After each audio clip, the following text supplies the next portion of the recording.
kinahanglan nimo na gisaligan ka, no? Gisangunan kag katungdanan sa Ginoo. Nga isip ikaw isa ka kanang pastor diha. Nga na diha, mutindog nga ilang leaders. Amen. Mutindog nga ilang amahan, dili kay ikaw mga ato barangay. Sumuli na. Pamultahin. Dili na imong responsibilidad. Dili imong responsibilidad. Kaya ingani mo na imo kanang na mag-away nga biyay na. Dili imong responsibilidad. Kundi imong responsibilidad. Ipauli sila. Ayuhon nimo sila. Mao nay katungdanan sa usa ka alagad sa Ginoo. Si Prophet Ezekiel isang unang sa katungdanan, no? Sa isang lugar. Dili ka nang basta-basta hindi ka dili nasod. So isulti nimo ni. Isulti nimo sa ilahan. Sultiya sila. No, dili na ko kaya masulti. Kaya adun na siya kahadlok. Dili ka mahadlok. Warning. Adun na kay offense yun niya. First offense, dili pa na siya magkuhan. Second offense, dili pa na mo. Third offense, dili pa. Second offense, dili. Pagka third offense, ayaw na. At least man lang nasultihan nimo. Amen? At least man lang nasiyaran nimo siya bisag dili siya mamati sa iyo. Okay na, hindi na siya mamati sa iyo. Mag-istorya ka sa Ginoo, hindi siya mamati. Nakita sa Diyos, sabi mo, wala kaya matago sa Ginoo. Mag-isulti nimo sa iya, ang kaluwasan ng itabo, and then ang kamatayon mabot. Amen? Preach that gospel. Bisag mo imo lang tanga. Kabalo ba ka kung saan ka mamatay? Wala bisag kinsa sa tibuok kalibutan nga gusto makahibalo sa adlaw sa kamatayon. Wala bisag kinsa nga tao nga gusto mamatay. Kung kana ang imuhang i-preach sa tao, kung kana ang imuhang i-encourage sa tao, mas grabe dali kayo ng effect. Amen? Mas muipikto ka na nga pamagi kaysa ingnan nimo nga pagsimba aron mapanalanginan ka. Kaya nakita niya daghan Kristohano nagkuprit sa mo. No? Pero ingnan nimo. Musimba ka kay dili ta kabalo sa panahon magkasakit ta mamatay ta wala ta sa kamot sa Ginoo. Di ba na tanda ko ini Pastor Nick kay Fran, kung ka sa kalibutan, pagmatay mo impyerno ka juga. The word is very effective sa katong tao. Bisag wala kang nag-espira. Bisag ako wala ko ka-espira, sultihan ko, ana. No? Then makikita ako ka ng ginalamay, makikita ako ka ng patay. Kasi karang gani, gina-preach na ko ni kung adunay lamay. No? Kunya gina-preach po na ako ni bisag walay lamay, bisag walay patay. Kasi mo yun sila, birthday, bigla pastor, nag-preach ka ng patay, katikaon maroon. No, this is a reminders. Not only you, not only me, of us, sa itong tanan, amen? Kini nga reminders, dili lang kana kay imo, dili ka na ako, kundi sa tibuok magkabatay kini. Amen? The gospel of God, dili ni sa butbut, kundi kita tanan. Matanong gyud sa tunga-una nga mamatay jud ta. Mamatay dili jud magpabilin og buhi, kanindot kayo mga igsoon.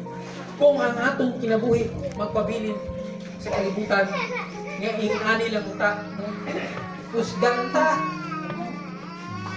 Dili atong lawas, dili kanang kuan, dili mahugo. Dili ka puyon.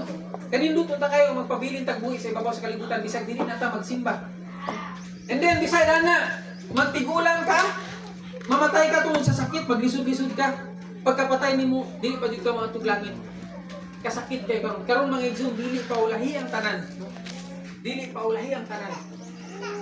Kung dili aduna pay panahon, pila pang adlaw sa magdomingo, ugma Biyernes pa, no? Sunod adlaw Sabado pa.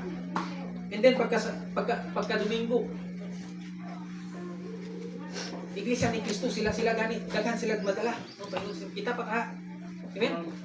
Sila man gani, grabe ang ilang pangkumbinsi sa tao. Grabe ilang pamutmut sa tao. Himuon nila tanan para na lang sila madala sa tubangan sa Ginoo. Kita pa ka mga Kristohanon. Kita pa ka mga alagad sa Ginoo, di pa nato madala bisan kung silingan.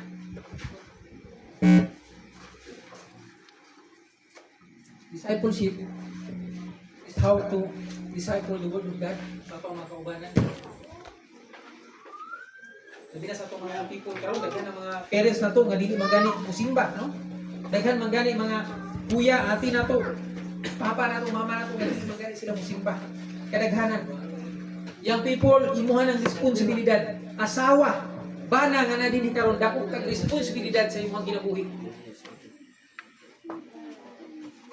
Sa una, wala akong nakabasa sa book of Ezekiel. Yun ako, ayahay na ko kayo, makayan ako kung galingon ako. Pero di ay, no, number 1 di ay, ang imuhan ay katungdanan. imo nga din katungdanan nga ikaw diay nga nakabalo. Siya diay imo diay siyang dalon. Dili diay ka malangit kung pati lang sa iya. Siya diay nga ikaw diay nga Kristohanon. Hindi siya dili Kristohanon nga ikaw nakabalo. Dili diay ka makatug langit. Pareha diay mo may impierno. Kaya ganoon, dili man nimo siya madala. Pastor, dili siya mamati. Yes, tama. Ang ingon ni Book Ezekiel.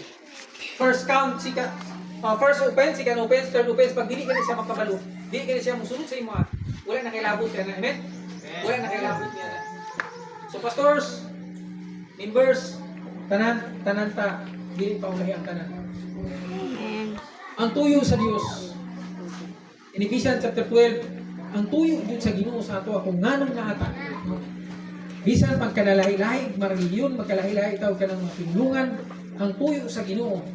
Dili sa Ephesians chapter 4 verse 12 ingon niya, no, to become a body of Christ, kita tanan mahimong lawas ni Kristo. Dili lang kay kanang kita, no? Kita lay maminaw sa pagkaon mga igsoon, dili lang kita pwede ang muambit, kundi magpaambit kita. Ang pagkaon sa ato ang kalag mao ang tulong sa Ginoo. Amen. Ang pagkaon sa atong kalag mao ang pulong sa Dios nga kita magpaambit ta sa uban. In book of Ephesians, Galatians, ito ang Bible read sa Galatians. Ephesians chapter 4 verse 12 ingon niya.